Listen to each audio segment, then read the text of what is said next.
राजस्थान में 2024 के बाद होने वाले परिसीमन के बाद विधानसभा सीटों की संख्या में वृद्धि होना लगभग तय माना जा रहा है।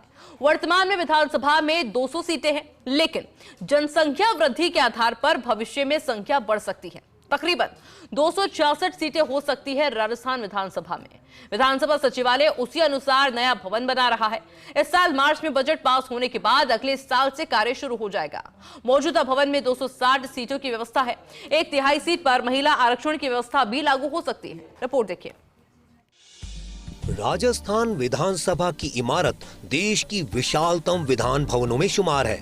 विधानसभा हॉल की बैठक क्षमता 260 सदस्यों की है और ठीक इसी क्षमता का एक और हॉल इसके ऊपर 5वीं मंजिल पर भविष्य की विधान परिषद के लिए बनाया गया है।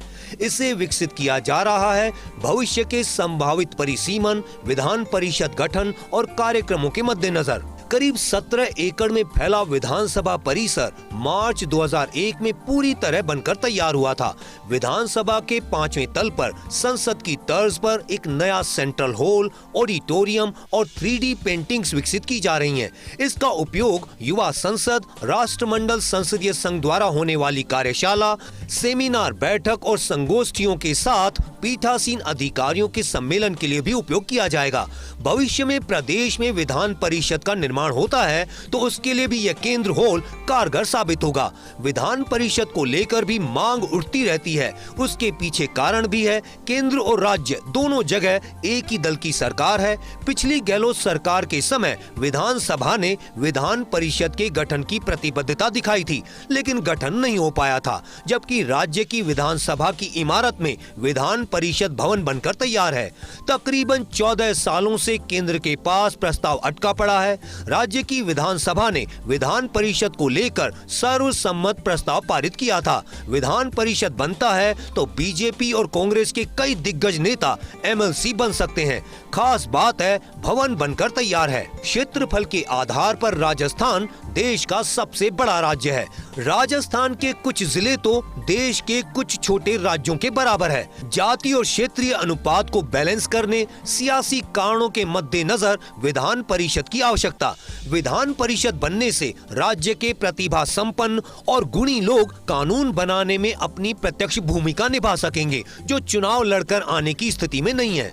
बीजेपी के वो चेहरे जो विधान परिषद के संभावित दावेदार हैं, इनमें राजेंद्र राठौड़, ओंकार सिंह लखावत, सतीश पूनिया, कैलाश चौधरी, नारायण पंचारिया, कनकमल कटारा, लालचंद कटारिया, निहाल चंद मेघवाल, ज्योति मिर्धा, गौरव वल्लभ, प्रभुलाल सैनी, जसवंत सिंह विश्नोई, रामलाल शर्मा, अलका सिंह गुर्जर, रिछपाल मिर्धा, रामहेत यादव, चंद्रकांता मेघवाल, रंजीता कोली, मनोज राजौरिया। कांग्रेस के वो चेहरे जो विधानसभा परिषद के संभावित दावेदार हैं, इनमें डॉक्टर CP जोशी, भंवर जितेंद्र सिंह, रघुवीर सिंह मीणा, महेंद्रजीत मालवीय, डॉक्टर चंद्रभान, डॉक्टर रघु शर्मा, ममता भूपेश, प्रताप सिंह खाचरियावास, डॉक्टर राजकुमार शर्मा, रामलाल जाट, धीरज गुर्जर, साफिया जुबेर। चुनाव में पराजित नेताओं के अलावा कई ऐसे हैं जो संगठन में सक्रिय हैं और बड़े नाम हैं। विधान परिषद बनने पर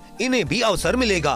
बीजेपी में विचार परिवार को तवज्जो मिलेगी तो कांग्रेस में कुशल संगठनकर्ताओं को। बहरहाल राजस्थान की विधानसभा नए सेंट्रल हॉल के लिए तैयार है।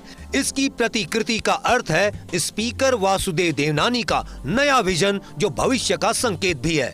राजस्थान की विधानसभा नवाचारों के लिए लगातार चर्चा में है। विधान परिषद की रेप्लिका तैयार है और परिसीमन के बाद जिस तरह से विधानसभाओं में सीटें बढ़ेंगी, उसको लेकर भी अभी से विधानसभा सचिवालय ने तैयारी शुरू कर दी है। हालांकि अभी तक राजस्थान के प्रमुख दलों को इंतज़ार है कि आखिर कब विधान परिषद का निर्माण होगा। अन्य कई राज्य ऐसे हैं जहां पर विधान परिषद के गठन हो चुके हैं। राजस्थान में भी मौजूदा विधानसभा इमारत में विधान परिषद का भवन बनकर तैयार है, लेकिन सरकार ने अभी तक इसका गठन नहीं किया है। कैमरा जर्नलिस्ट तीरथ के साथ योगेश शर्मा, फर्स्ट इंडिया, जयपुर। चलिए बुलेटिन